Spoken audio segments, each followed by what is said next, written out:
توجیکستان بار دیگر میزبان کنفرانس بزرگ بین المللی می‌گردد. 18 و 19 اکتبر سال 2022 کنفرانس بین المللی سطح بلند تحت عنوان همکاری بین المللی و منطقوی عاید به امنیت و مدیریت سرحد جهت مقاومت با تروریسم و پیشگیری از حرکت تروریست ها برگزار می‌گردد.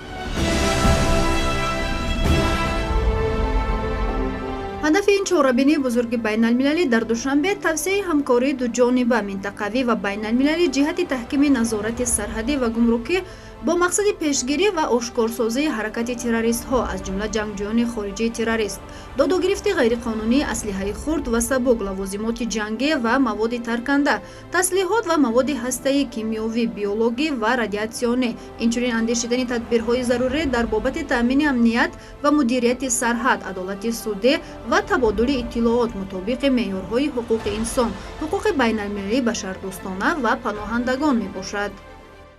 کنفرانس نوبتی دوشنبه در موضوع همکاری بین المللی و منطقوی در موضوع امنیت و مدیریت سرحد جهت مقاومت با تروریسم و پیشگیری از حرکت تروریست ها می باشد که هدف اساسی آن با توسعه و گسترش همکاری ها در این سمت و همزمان تحکیم مناسبت ها در مبارزه بر ضد چالش های ذکر یافته روانه گردیده است که آن بی شبهه با حل و فصل مسئله های عمده امنیتی و دیگر پدیده هایی که مبارزه با آن پدیده ها عینی اهمیت بزرگ دارد به حساب می رود. هدف این عملی کردن آن اقدام، آن تشبوسی به واسطه پیشروی معظم ملت است که پیشروی معظم ملت از آن سببی که نبض جامعه، نبض منطقه، نبض جهانی معاصر را بسیار خوب درک میکند، بسیار تحلیل نقض دارد. یعنی برای پیشگیری کردن، برای مردم را آگاه کردن، مردم را از این خطرها کمی خبردار کردن و برای باز هم تقویت دادن ریشه های صلح و وحدت، ثبات سیاسی، آرامی جامعه و این بردن میرساند به بلند گردیدن آبرو و نفوذ جمهوری تاجیکستان که همه این البته ریشهش همین موازنتی خوبی جامعه را به وجود آوردن است. این کنفرانس دو روزه از جانب حکومت جمهوری تاجیکستان در همبستگی با دفتر ضد تروریستی سازمان ملل متحد، مرکز منطقوی سازمان ملل متحد عاید به دیپلماتیای بازدارنده برای آسیای مرکزی، سازمان امنیت و همکاری در اروپا، اتحاد اروپا، پادشاهی عربستان سعودی و دولت قطر گذرانیده می شود. کنفرانس دوشنبه سیومین چهاربینی سطح بلند است که از جانب حکومت جمهوری تاجیکستان و شریکان بین المللی در دایره روند دوشنبه عاید به مبارزه با تروریسم برگزار می‌گردد. حکومت جمهوری تاجیکستان برگزاری سیومین کنفرانس بین المللی را به نقشه گرفته است که این ادامه منطقی کنفرانس یکمی که سال 2018 با نهادهای سازمان ملل متحد و اتحاد اروپا، سازمان امنیت و همکاری در اروپا از سال 2018 برگزار گردید و راه اندازی شده بود و همین گونه یعنی این یک تاریخ راه اندازی روند دوشنبه از همین جو سرچشمه میگیرد. در دایره همین روند در سال 2018 نیز چهاربینی سطح بلند یعنی کنفرانس سطح بلند اوید با تروریسم و اکستریمیسم خشونت‌آمیز برگزار گردیده بود در شهر دوشنبه. علاوه بر این همین گونه یک چهاربینی دیگر در سال 2019 باز با همون در همکاری و هماهنگی با نهادهای سازمان ملل متحد، اتحاد اروپا، سازمان امنیت و همکاری در اروپا و دیگر کشورها کنفرانس دوم سطح بین المللی در موضوع همکاری بین المللی و منطقوی در مبارزه بر ضد تروریسم و دیگر سرچشمه‌های آن از جمله گردش غیر قانونی مواد مخدر و جنایت‌های متشکل در سال 2019 برگزار گردیده بود. کنفرانس امنیتی دوشنبه و این یک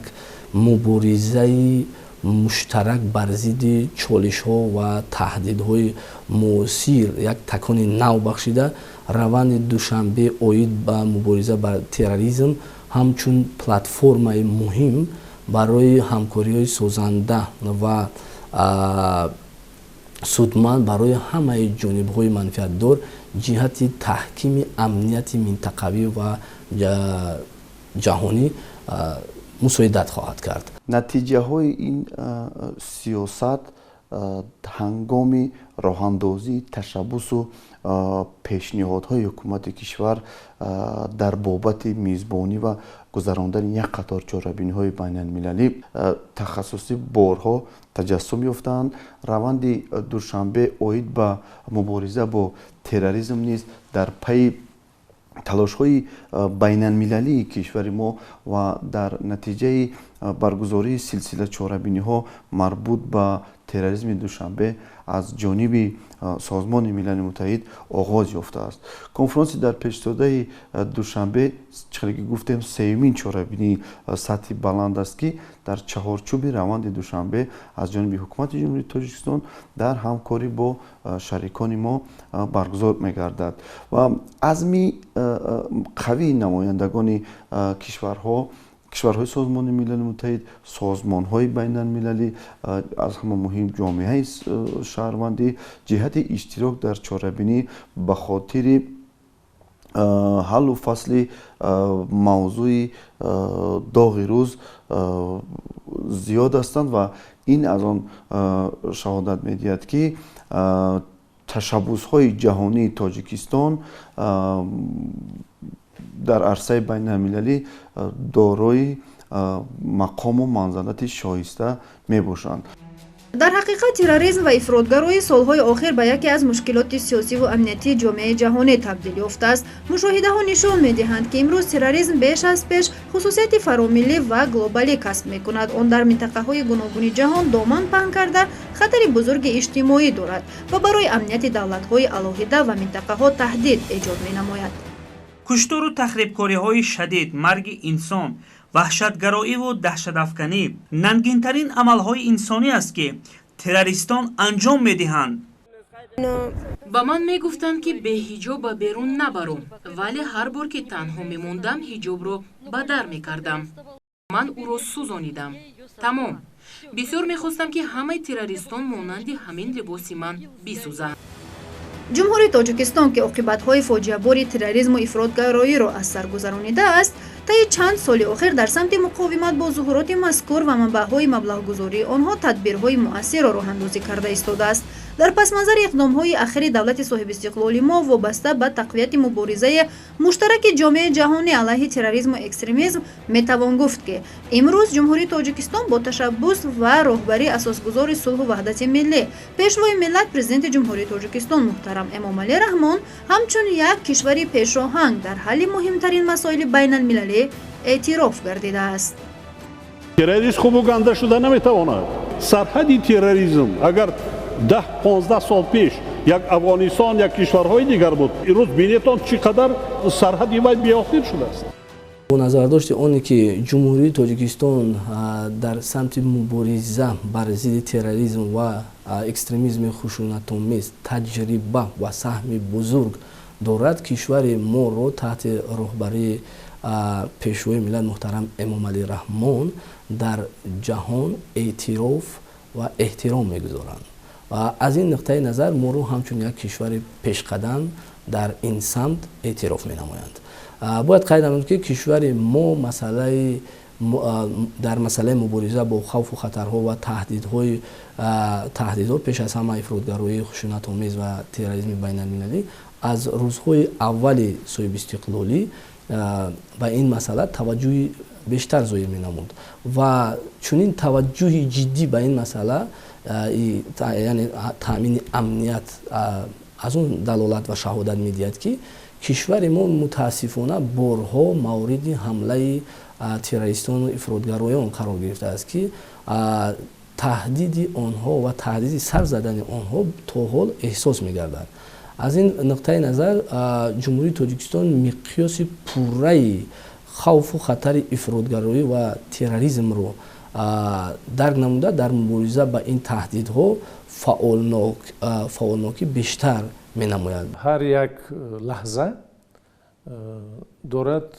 талабот, дорад вазъ, дорад шароит. яъне вобаста ба вазъу шароит ва талабот хоҳем нахоҳем дидгоҳи сиёсӣ ҳамон лаҳза тағйир меёбад ва имрӯз моро аз пештара дида бештар имрӯз дида истодем ки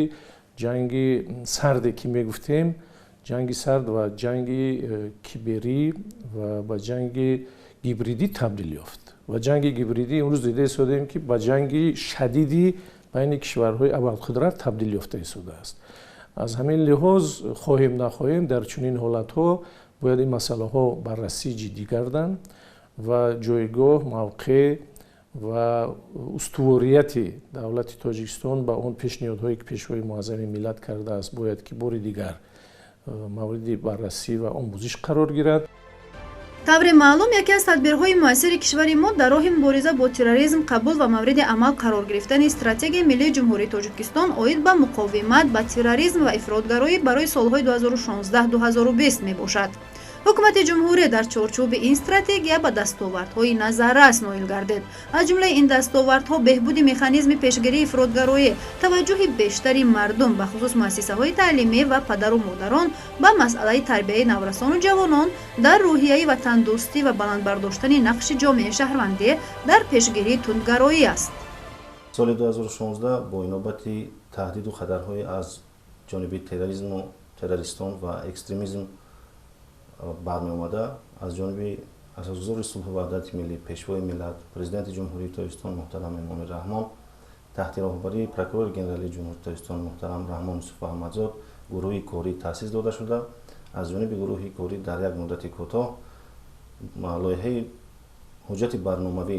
ки он вақт стратегияи миллии ҷумҳурии тоҷикистон оид ба муқовимат ба терроризм ва экстремизм барои солҳои 2016-2020 ном дошт омода карда ҷиҳати тасдиқ ба ҳукумати ҷумҳурии тоҷикистон пешниҳод ва мин баъд он тасдиқ гардид. ҳуҷҷати барномавии мазкур самтҳои асосии муқовимат бо терроризм ва экстремизмро дар ҷумҳурии тоҷикистон муайян намуда асосан ба пешгирии ин зуҳурот равона шуда буд. бахусус ҳуҷҷати мазкур дар самти баланд бардоштани самаранокии чораҳои пешгирии экстремизм ва терроризм, баланд бардоштани нақши низоми маориф ва сиёсати ҷавонон дар пешгирии экстремизм, баланд бардоштани мақоми ҳуқуқии шахс ва фарҳанги сиёсии аҳолӣ, баланд бардоштани сатҳи таъминоти иҷтимоии иқтисодии аҳолӣ, таъсиррасонӣ ба омилҳои экстремизм мусоидаткунанда вобаста ба муҳоҷирати меҳнатӣ ва дигар самтҳоро дар бар мегирифт. соли 2016 ва 2020 ҷумҳурии тоҷикистон бо муваффақона стратегияи миллии хешро амалӣ намуд ва дар роҳи татбиқ намудани ин стратегия ба ҳадафҳои муайян ноил гардид.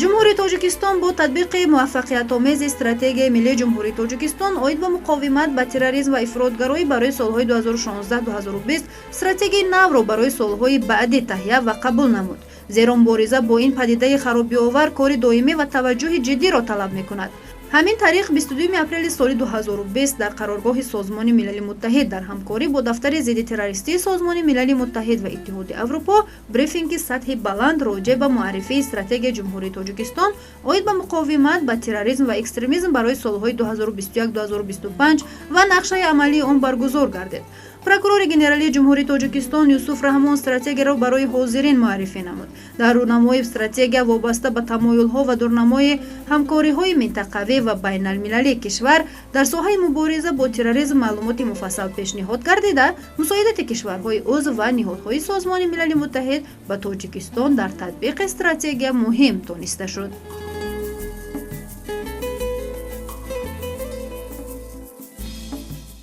хусусияти фарқкунандаи стратегияи нави ҷумҳурии тоҷикистон оид ба муқовимат ба терроризм ва экстремизм ин пурзур намудани самтҳои қаблан эътироф гардида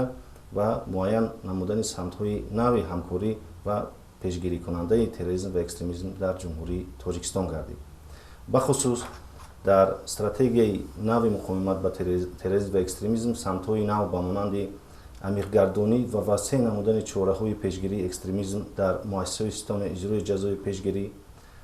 баланд бардоштани самаранокии чораҳои муқовимат ба истифодабарии интернет бо мақсадҳои экстремистию террористӣ, ташкили амалияи аз лиҳози гендерӣ ҳассоси муқовимат ба экстремизм ва терроризм, таҳкими ҳамкориҳо байни мақомоти давлатӣ, ташкилотҳои ғайридавлатӣ ва байналмилалӣ, такмили қонунгузорӣ ва фаъолияти ҳифзи ҳуқуқ ва аз ҳама муҳим самти наве ки дар стратегияи муқовимат ба терроризм ва экстремизм барои соли 21-25 буд, ин барқарорсозӣ ва интегратсияи шахсони гузаштаи экстремистӣ ё террористӣ дошта буд. тавре маълум аст, соли 2019 моҳи апрел ҷумҳурии тоҷикистон 84 нафар кӯдакони худ ва дар номи соли 2022 46 зан ва зиёда аз 100 кӯдакро аз минтақаҳои ҷангзада аз урдугоҳҳои кишварҳои Сурия ва Ироқ ба ҷумҳурии Тоҷикистон баргардонид ва айни замон масъалаи барқарорсозӣ ва офиятбахшии занону кӯдакони аз минтақаҳои ҷангзада баргардонида шуда ин раванд пеш рафта истодааст. маҳз стратегияи муқовимат ба терроризм ва экстремизм барои солҳои 2021 ва 2025 дар фарқият ба стратегия гузашта ин омилро ба танзим медарорад ва он ба мо имконият ва таҳкурсии ҳуқуқиро фароҳам меоварад ки дар самти офиятбахшӣ ва барқарорсозии ин гуна шахсон чораҳои зарурӣ андешем. дар амалӣ намудани стратегияи нав доираи вазорату идораҳо ва агентиҳое ки дар татбиқи стратегия вобаста шуданд, доираи онҳо зиёд гардонида шудааст. ҳамкорӣ бо ҷомеаи шаҳрвандӣ ва созмонҳои байналмилалӣ, инчунин созмонҳои ғайриҳукуматӣ тавсея бахшида шудааст. дар фарқият бо стратегияи кӯҳна заминаҳои ҳуқуқии чунин ҳамкорӣ ба вуҷуд омаданд, онҳо мустаҳкам гардонида шуданд. айни замон аз ҷониби прокуратураи генералии ҷумҳурии Тоҷикистон ҳамчун ҳамоҳангсози фаъолияти татбиқкунии стратегияи мазкур котиботи доиму амалкунандаи он созмон дода шуда истодааст ки аз намояндагони вазорату идораҳои ҷумҳурӣ, созмонҳои байналмилалӣ, шарикони рушд, созмонҳои ҷамъиятӣ ва ҷомеаи дар умум ҷомеаи шаҳрвандӣ иборат мебошад ва функсия ва вазифаҳои асосии он дар ҳамоҳангсозии бештар ва хубтари ниҳодҳои давлатии ҷумҳурии Тоҷикистон бо созмонҳои ҷамъиятӣ ва ҷомеаи шаҳрвандӣ мебошад. бояд гуфт гардиши ғайриқонунии маводи мухаддир ҳамчун яке аз манбаъҳои дастгирии молиявии терроризми байналмилалӣ яке аз мушкилоти дигари миқёси ҷаҳонӣ мебошад. тоҷикистон ки бо афғонистон беш аз 1400 километр сарҳад дорад, ҳамчун сипар дар роҳи интиқоли маводи мухаддир ба қаламрави иттиҳоди давлатҳои мустақил ва минтақаи мавриди масъулияти созмони ҳамкории Шанхай ва иттиҳоди Аврупо хидмат мекунад. ҷаҳони муосир умуман як ҷаҳоне шудааст ки вазъи геополитикии ҷаҳон бисёр мураккаб аст ва дар ин вазъи мураккаби геополитикии ҷаҳон албатта таҳдидҳои замони муосир хеле хатари ҷиддӣ доранд. яъне мо медонем ки дар ҷаҳони муосир дар баробари дигар таҳдидҳое ки масалан мисли пандемия буд, мисли касалиҳои дигари гузаранда буд, яъне ҳастанд таҳдидҳои дигари глобалие ки дар гузашта ҳам буданд. аз ҷумла масалан терроризм, экстремизм, ҳамчун зуҳуроти номатлуби ҷомеаи имрӯзаи ҷаҳонӣ бисёр хатарҳое ҳастанд ки ба давлатҳои ҷаҳон, ба вазъияти геополитикии ҷаҳон, ба вазъи давлатҳои минтақа таъсири манфӣ доранд. ва албатта вазифаи ҷомеаи ҷаҳонӣ ва бисёр давлатҳое ки узви гӯем ки комилҳуқуқи созмони милали муттаҳид ҳастанд, дар ҳамкорӣ бояд ки пеши роҳи ҳамин хатарҳои глобалӣ, пеш аз ҳама гӯем ки таҳдидҳои замони муосир ва пеш аз ҳама терроризм ва экстремизм ҳамчун бисёр хатари номатлуб барои ҷомеаи ҷаҳонӣ бояд пеши роҳи ин хатарҳо гирифта шавад.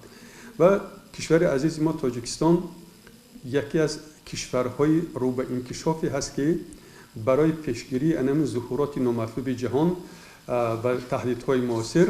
яъне ҳамчун як кишвари ташаббускор гӯем ҳисоб мешавад.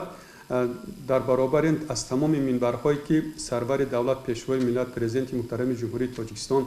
аз минбарҳои баланди созмонҳои байналмилалӣ баромад мекунанд, ҷомеаи ҷаҳониро ҳушдор медиҳанд ки бояд пеши роҳи ҳама гуна хатарҳои имрӯза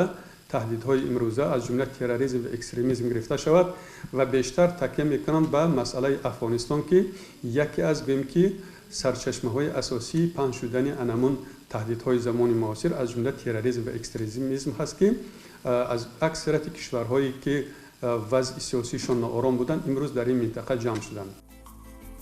نائل شدن به موفقیت در مبارزه بر ضد گردش غیرقانونی مواد مخدر اکثرا از عملهای مشترک و هماهنگ شده در سطح منطقوی وابسته بوده، گروه‌های تروریستی را از یکی از منبع‌های مهم مالیویشان محروم و فعالیت آنها را ضعیف می‌سازد. بنابراین مسئله مبارزه با مواد مخدر نیز یکی از بخش‌های مبارزه عمومی با تروریسم و افراطگرایی به شمار می‌رود.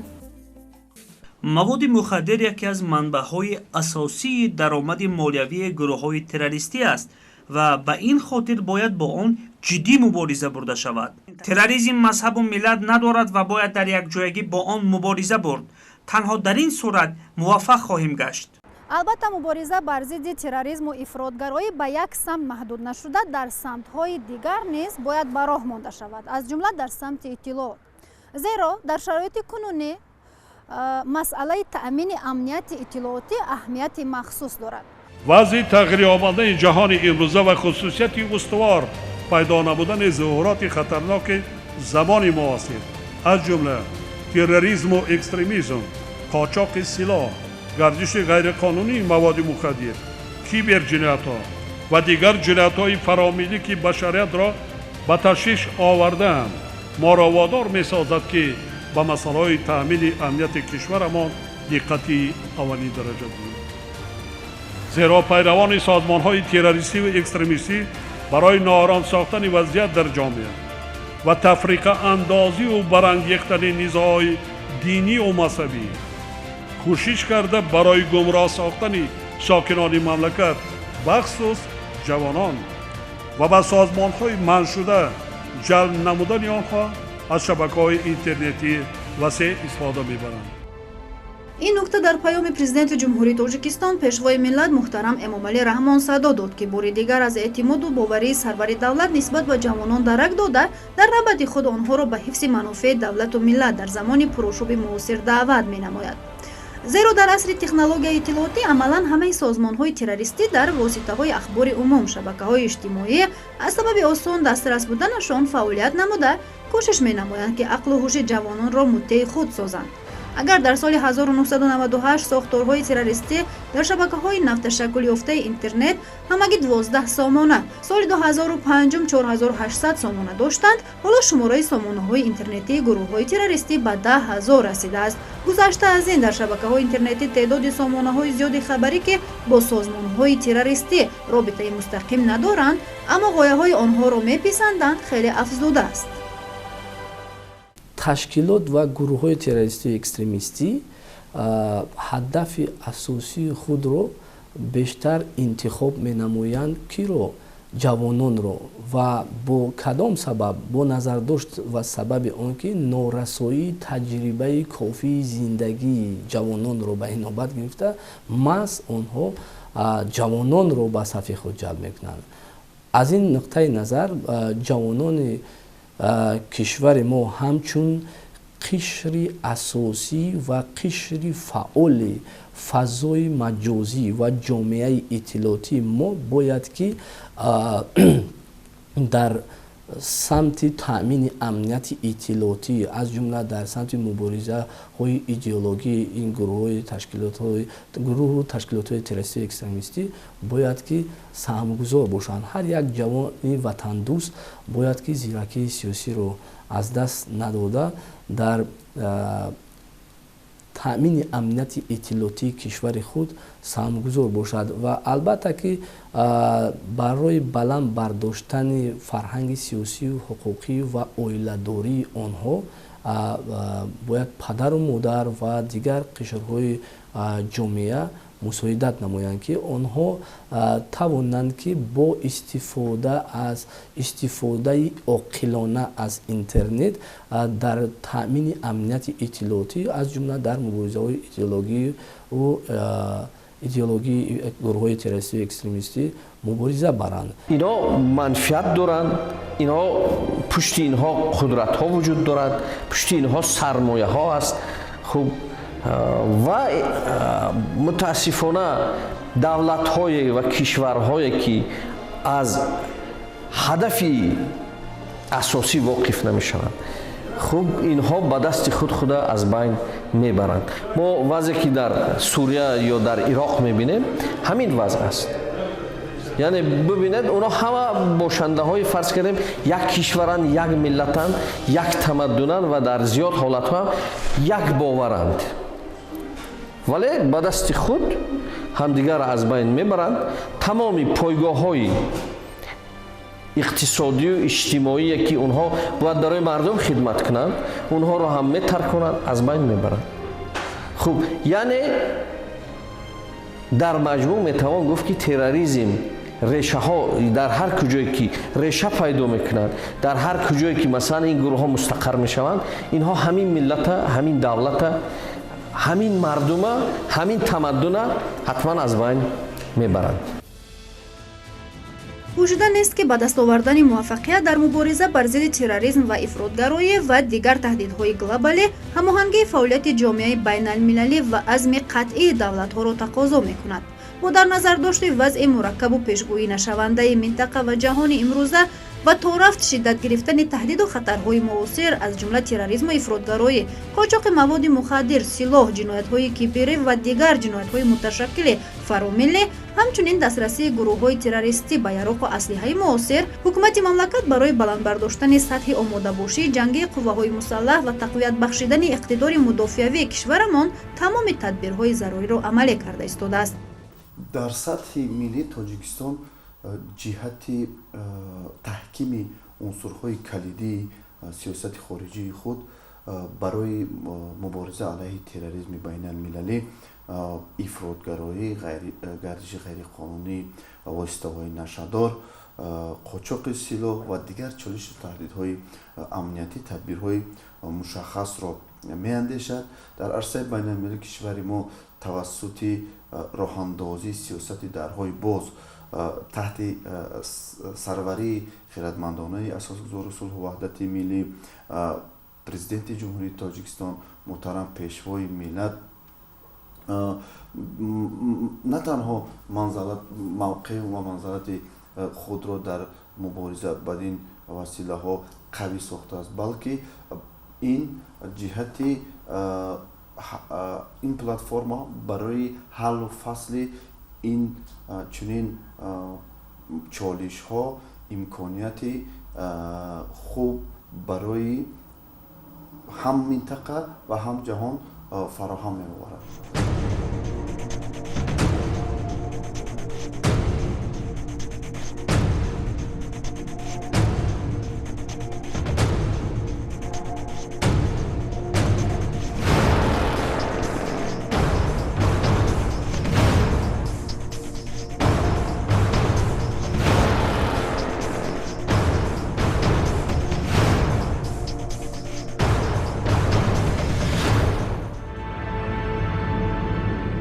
امروز افسران و سربازان قوه‌های مسلح ما از بسیار امتحان و آزمایش‌های سخت و سنگین با سر بلند گذشته رسالت خدمتی و کسبی خود را با شرفانه اجرا کردند و حالا به یک ساختار واقعاً قدرتمند و منظم و معاصر دولت صاحب استقلال تاجیکستان تبدیل یافته است. قوه‌های مسلح ما نه تنها امنیت تاجیکستان را تامین می‌نمایند، بلکه سپری با اعتماد برای کل منطقه در مقابل تروریسم، افراطگرایی و قاچاق مواد مخدر میباشند.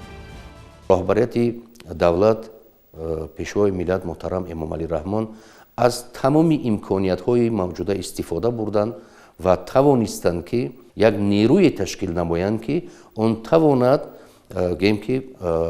کفالت حیات آسایشته مردم و حمایت مرز و بوم کشور را تامین نماید. تا رفت دامن پهن نمودن جغرافیای نارامی‌ها به اساس‌های بنیادی ترتیب و نظام جهانی تهدید بی‌واسطه ایجاد می‌کند. اصلاح چنین وضع تنها در صورت تکمیل حقوق بین المللی، جاری نمودن معیارهای حقوقی مجازاتی برای کشورهای با تروریسم مساعدت کننده، عملی نمودن تفتیش بین المللی ظهورات تروریسم با محاکمه دادگاه بین المللی، کشیدن راهبران سیاسی و حربی دیگر اشخاص با تروریسم مساعدت کننده امکان پذیر می‌گردد.